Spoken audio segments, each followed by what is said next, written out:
Hi, this is Mike, Mike's Unboxing Reviews and How To, and on today's video, this is the video which has taken me so long to actually get to this particular point.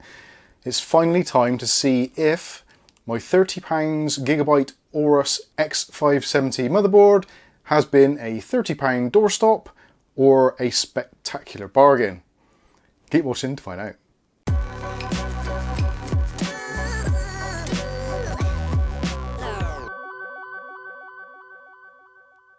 Okay, so the time has finally come to see if this is actually going to work. Now, there is a very long story behind this, which I had originally planned to kind of lay out the ground rules and how it's all come together in a live stream, but for those of you that are regular viewers will know that our internet has been absolutely borked, for want of a better word, and we're still waiting for the fix. And it's almost 2 weeks now, so I wanted to get this done and dusted and finally get this put to rest.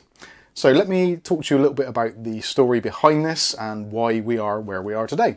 So first of all, you'll probably notice this very odd looking open case, which has come from our good friends at overclockers.co.uk. So I will be putting some links for that in the video description. This is actually the Streacom DA6 case, which is a ITX kind of mini tower enclosure, which is very much an open plan affair and is infinitely customizable. The only thing which is actually pretty much fixed in place is the motherboard tray. Other than that, if you're handy with a screwdriver and you have the patience, or you've ever used Meccano before, then this is going to be very, very much right up your street.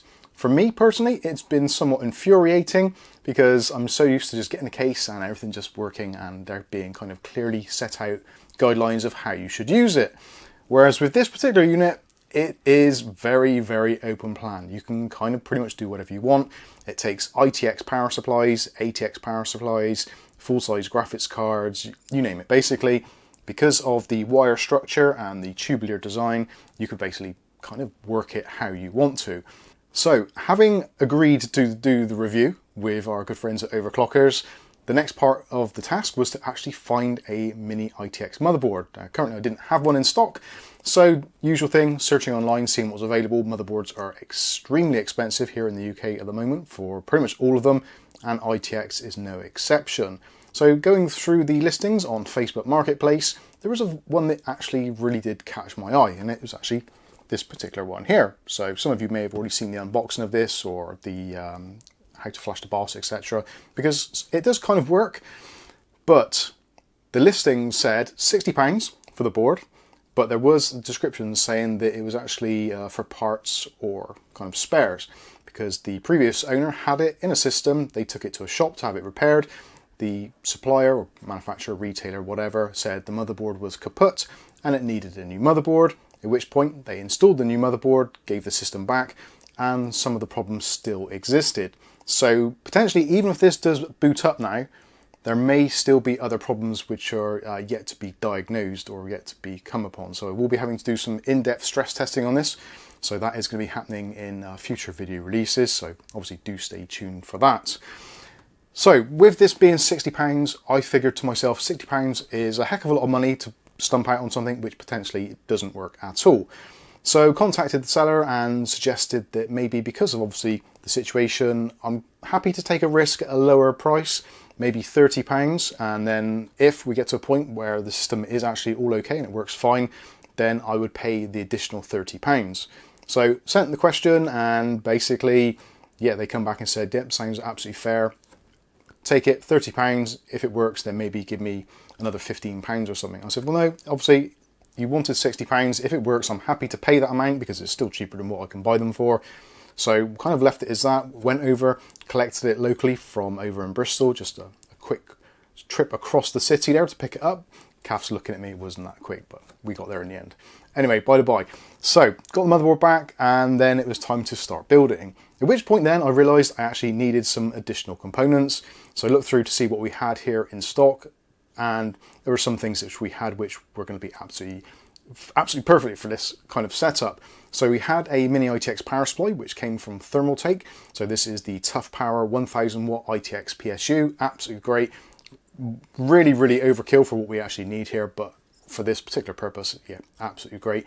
Modular cable design, so we can only use the cables that we actually need, which is going to be beneficial in a open plan setup such as this.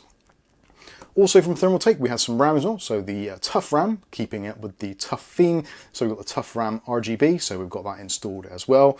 16 gigs over two 8 gig sticks, DDR4 3600 megahertz.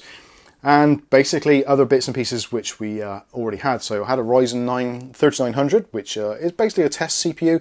So I thought, well, I'll put that in there. That's a really good start because obviously X570 chipset, ideally designed for this type of processor. So yeah, that's worked out very well. We also needed a cooler. So we actually went out and bought a cooler. That is the Thermalright SI100, which has a height of 100mm, which actually is perfect for this because it is completely flush with the tubular design here, so we don't have anything protruding. And I didn't really want to go into water cooling straight away on this because I think there's enough to contend with that it is without trying to attach a radiator in here, which you can if you want to. People have done it, but for me personally, I thought baby steps is the way forward on this one.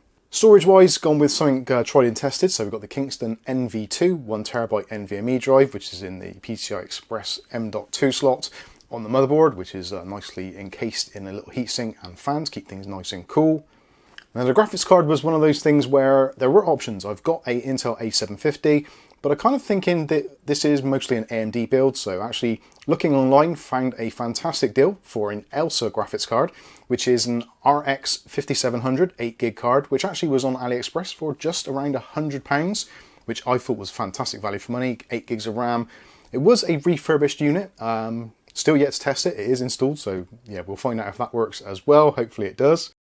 And then it came to the point of actually having to install the graphics card. Now, because of the layout of this particular machine, obviously the graphics card would normally fit in the PCI Express slot, so it would be sticking out somewhere on one side or the other. So we needed to get a PCI Express riser card. Now, fortunately, again, our good friends over at Overclockers, I reached out to them and said, look, I really do need a PCI Express riser card. Can you help me out? So they've been fantastic and sent over this one from Colink. So that's a PCI Express Gen 4 riser cable, 22 centimeters in length. So the 1 foot ones or the 30 centimeter ones are a bit too long, a bit too difficult to cable manage. Actually, Streacom do their own version of this. I think it's the RZ4 or something, the cable. At the time of actually publishing the video, they weren't available, so we didn't go down that route, but potentially if you want to get one of the ones from Streacom, which is designed for this particular chassis, then you can pick up one of those as well, and I'll put links to that in the video description also. So I think that is pretty much all of the parts actually discussed, and we know where we are. The build is done, so all is left now to see if this thing actually works. So I wanted to do this in a live stream, but like I said earlier, I couldn't do it. So we're going to go ahead and do it now. So I'm going to quickly stop the camera. I'm going to turn on the OBS recording software, and yeah, we'll see where we go from there.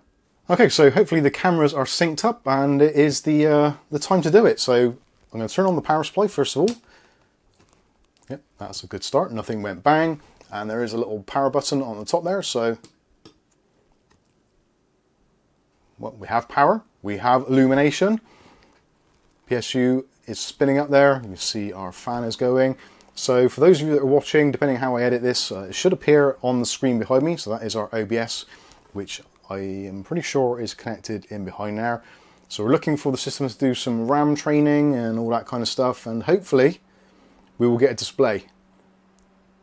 OBS isn't always the greatest, especially with our Elgato capture card for picking up things straight away. So yeah, this may or may not work. At least the fans are working. That's definitely a start. And I'm looking through the side there just to see if I can see a reflection of the system. So nothing as of yet. Fans are ramping up and down, so we are just waiting on that display. Fingers crossed. There is actually a problem, well, not a problem, but there is a thing about this motherboard that it doesn't have a diagnostic LED system on there. So unfortunately you don't know for sure. But looking at what I can see behind me, although it is extremely small, it does say, BIOS has been reset, please reconfigure your BIOS setup, yeah, whatever. It's booted. It has a display, so it means our graphics card definitely works. That is awesome. The CPU appears to work, the motherboard appears to work, so everything is pretty much as it should be. So what I need to do now is to go into the BIOS, do some configuration, make sure it's all set up correctly, do an installation of Windows 11, and in theory, we've got ourselves a working system with a, at the moment, £30 ITX motherboard. So Yeah, to say I'm relieved is an understatement. This has been an extreme labour of love over multiple days and weeks, and yeah, I think I should go and have a beer. And I suggest you do the same, but not until you've clicked on the subscribe button and the chime notification to be notified of future video releases. If you've enjoyed this video, smash the like button, it really does help the channel, and we are edging our way now towards 100,000 subs. Who'd have thought? All that time ago when we started out this endeavour. Wow, crazy times. Anyway, like I said, hit the subscribe button, and hopefully we'll see you again for some more updates on this whole system. All I can say for now is I've been Mike. This is Mike's Unboxing Reviews and How To, and hopefully we'll catch you in the very next video. Thanks for watching.